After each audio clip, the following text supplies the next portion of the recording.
Hey Steelers Nation, it's Joe Rockey here with the Pittsburgh Syndicate. And we're here at the end of May. And the long story short, what do we discuss at the end of May? The extensions for the Steelers that we need to marry and we need to be a long-term commitments to. We all remember the TJ saga a couple of years ago. Obviously, Deontay and Minka were last year. And the hot one that needs to be done this year is Highsmith.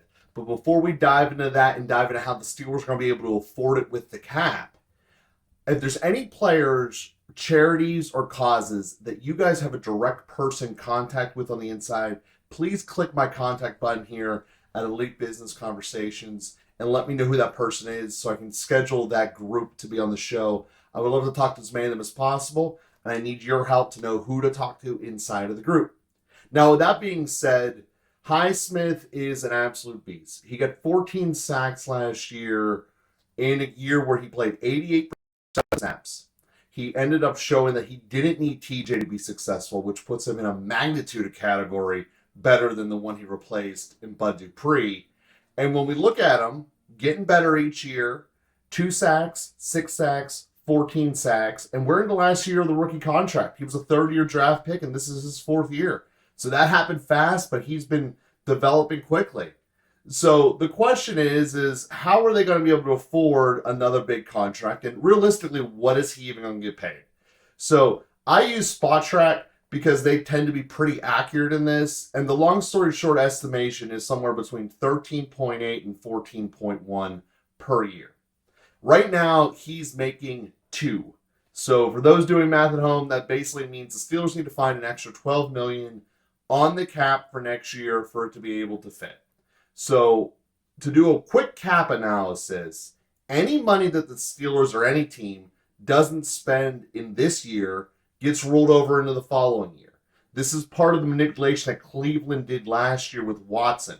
They had a huge bonus in terms of what they didn't spend from their cap, and they just put it on the shelf for next year, and it ended up being essentially what they owed Watson this year. So they kind of negated the first year of that contract from hell. But in our case, the Steelers have $4 million that have rolled over from last year into this year, and they're projected to have another 10 after their final cut day if they only keep the most expensive players on the roster, which I doubt will happen. So right now we're at 10 that'll get rolled over, and this is without even having to restructure anyone.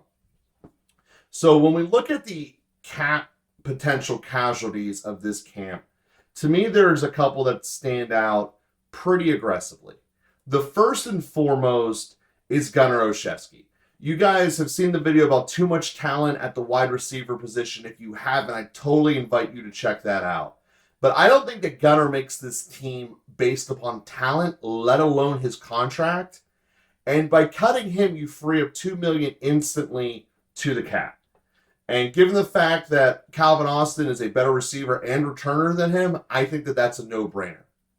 But the bigger one is when we look at the long field answer, this year they're slated to have 230 spent across 86 players. Now, granted, a lot of those are camp bodies that don't matter, but it's still the totals that matters of 230. Next year, with only 45 players signed for next year already, they're already at 235. That's 5 million more and 3 or 6 less players than you need to have on your roster. So when we look at this, there's obviously going to need to be some cap freed up. And this is really the long-term solution for how we're going to get Highsmith on the roster. And that answer is Allen Robinson. Allen Robinson's contract is obviously factored into this because he's a Steeler as of right now. So first off, when we look at Robinson's figures, this upcoming season, if we would cut him, it's not really that much of a huge cap savings because he's only making 1.1 this year. Where Robinson's thing blows up is he has a roster bonus going into next year of over 5 million, and his base salary jumps from 1 to 10. So even if Robinson makes this team and is successful this year, there is no way we are giving him a cap hit of $17 million next year. It's just not happening. So right there by default, knowing that Highsmith, at least in his first year, is going to be well less than $14 million in his cap hit because of the simple fact that it'll be structured over time just like TJ's. Now, TJ's numbers are massive, yes, but they're all slated to get bigger as time goes on, with the assumption that the salary cap will go up. Same will be true with Highsmith here. So when we look at this all in, why is Highsmith's numbers, even though he's not that far away from TJ, going to be in a different realm of salary? Because it's a very valid question to ask. And the fundamental answer is, this is how TJ benefited from the fifth-year option. TJ had an extra year to put up massive stats, and that's what he did. Unfortunately, Highsmith's got to be evaluated at the end of his third year. Obviously, it's a passing grade. You want him on the team, growing, eating up snaps, doing a lot of great things for you. But that's why his career earnings are going to be stipend. It's another perk of being a first-round talent and balling out in that contract year. So with all that being said, that's why you sign Alex Highsmith now, so he doesn't do that, go on the free agent market, and then you can't afford him at all, because this entire league could use someone like Highsmith. Highsmith is one of the top 10 pass rushers in the NFL right now, and then when you factor in his future potential and growth, he's probably top 5, because he doesn't have the injury history that the top 4 all have. TJ gets injured, Garrett gets injured, both of the Bosas get injured. Well, and obviously Aaron Donald has missed time. Highsmith might be the best one with a clean bill of health. He's absolutely a guy the Steelers should invest in. And it's not taking a whole lot of negotiating to figure out how to fit him on the roster. You're renegotiating one contract, which is Allen Robinson, which, if we cut him this year, frees up the answer altogether. So when I look at this, going back to just the simple video I did about a week or so ago, too much talent at the wide receiver room. If you want to make the decision based upon talent, Gunner's the first one gone. It gives you just more rollover into next year. If you look at this, say, Robinson makes the team on talent, next offseason, there is no way in hell he's getting that roster bonus. Because even if he is making this roster, he's not going to put up numbers that warrant a $17 million payout. I mean, the $17 million payout, for comparison, is going to be roughly what Deontay gets. So are we getting a 100-catch guy, 1,100 yards? Because if Deontay doesn't do that, he's not getting the contract either, for the record. So when we look at this, it goes, I don't expect that from Robinson. I don't expect him to bounce back. It might be a little bit of a push, but most people don't recover, unless you're Randy Moss, from having 2 years in a horrible situation and then it just turning back on. Now, there's obviously a lot of reasons. Randy Moss is one of the best 4 receivers of all time, and Allen Robinson isn't. Randy Moss went to go play with Tom Brady. As much as I think Kenny's going to be great, he's not going to be Tom Brady with the glass ceiling of Canada here. That's for damn sure. So when we look at this, I think it's pretty safe to say, without even super negotiation and moving around of assets, boom. And that's not to mention the fact that we still have the ability of looking at TJ's contract and being able to massage that in a way where we can decrease his cap hit if necessary. So when we look at everything overall, the Steelers have really created a situation, and this is another credit to Khan, where they can keep the guys that they want. And the best part of Khan doing, and Colbert too, because Colbert started this trend, of all of the free agent signings coming in as 2 years deals, is that you don't have this giant stress factor of half your roster walking out the door. Yes, there are some things about the roster construction overall that are ideally not perfect.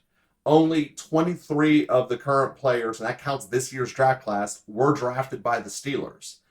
That's a long-term fear point. I mean, it just is. If less than half of your roster was drafted by you, you're doing something wrong in the draft.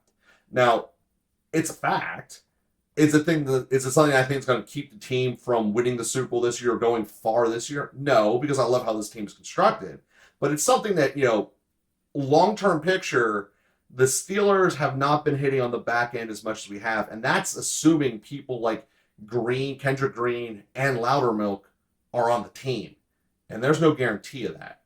So the Steelers have really fixed that problem through their free agency signing model by signing players to 2 years deals, which a lot of teams are starting to figure out this is a good idea, but there's still the Houston Texans out there that are doing this horribly.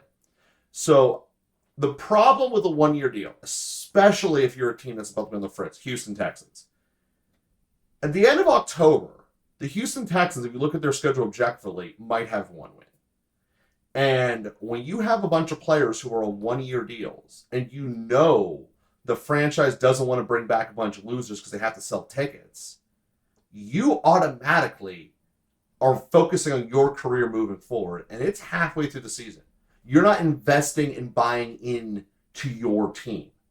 And if the Steelers, heaven forbid, would be 1-7, which they almost were last year, you see the difference. They didn't give up on the Steelers because the free agents didn't give up on the Steelers because they were looking out the door to try to go get their free agency money somewhere else. They weren't sitting on injuries like Lamar Jackson, not wanting to come out to play so they can get paid. That's exactly what Lamar Jackson did. Did the Steelers have this issue? No. Why? Because they sign people to 2 year deals. They keep people extended in the long term. So there's not the selfish inclination, which is, by the way, natural. If you have a chance of making multi-million dollars, you should do everything you can to go get it. That's basic life. I'm not faulting the players at all for this. I'm faulting the Houston Texans GM structure for doing this and complimenting Khan and Colbert for doing it correctly. Because the bottom line is the Steelers didn't implode after the bye week. After they got handed to them by Philadelphia, if you looked at projections on ESPN.com, we were projected to have the third pick in the draft. That this team was just going to implode and be done. Kenny was going to keep throwing massive amount of interceptions the whole game, and we were going to do nothing. Well, that thing turned around real quick.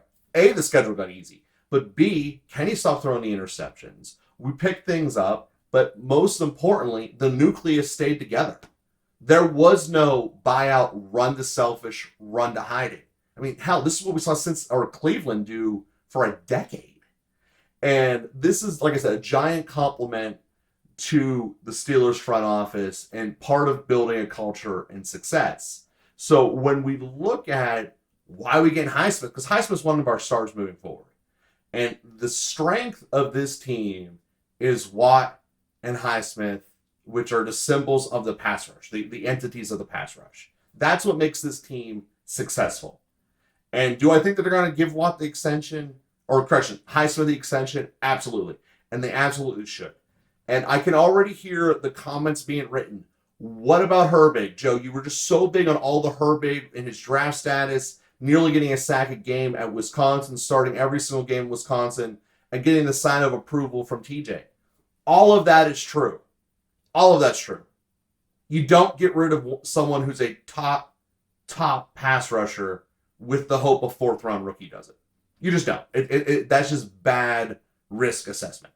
So when we look at this overall, I do believe Highsmith's going to get paid, and it's not even going to affect the roster situation.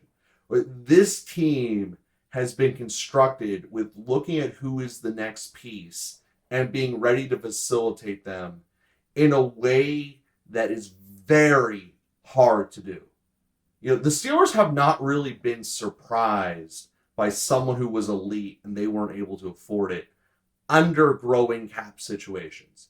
The only real situation that this happened that was a problem was when the cap stymied and they didn't expect it and we lost Hargrave. If you look at the free agents who left the door from the Pittsburgh Steelers, the exception of Hargrave, none of them have really had booming, massive careers thereafter. We've had people we've drafted that ended up just being bad picks. Artie Burns, Ziggy Hood, the Watt Worlds. I mean, that happens sometimes. But by far and large, when the Steelers want to keep you and they invest in you, it works out. So when I look at this in totality, my then question goes, well, who's the next one that they got to prepare for? And my first answer is George Pickens, but that's too far down the road because George Pickens, is only entering into his second year. So he has 2 more years of having to prove it this year and next year. So that's a potential. And then the other answer is maybe Najee comes together, but this is a thing that I want to defend the Steelers with for everyone who says you should never draft a first-round running back. And I'm going to go up to Cleveland to point this out, because there's no doubt that Nick Chubb is one of the best running backs in the NFL. But Nick Chubb was not drafted in the first round. So just with this conversation we're having with Highsmith is, at the end of year 3, where we're at with Highsmith, Cleveland had to pay Nick Chubb. And they paid him a lot. A lot more than what he would have gotten as the 5th-year option. So by extension, they had to go in the conversation a year early. And when you consider the fact you do 5th-year option, franchise tag, running back done, you never really need to negotiate with a running back if you draft him in the first round. But because Cleveland did, they had to pay Chubb top of the market for a position that doesn't need it. So yes, the Steelers used draft capital to get Najee. They used that first-round pick. But they're never going to have to cut a check to Najee that's going to affect the long-term ramifications of this team. Cleveland has long-term ramifications of the contract they gave Nick Chubb. And I believe both of them are going to end up being top 5 running backs this year. And people think I'm crazy for that. But Chubb doesn't have anyone else who's going to be pushing him.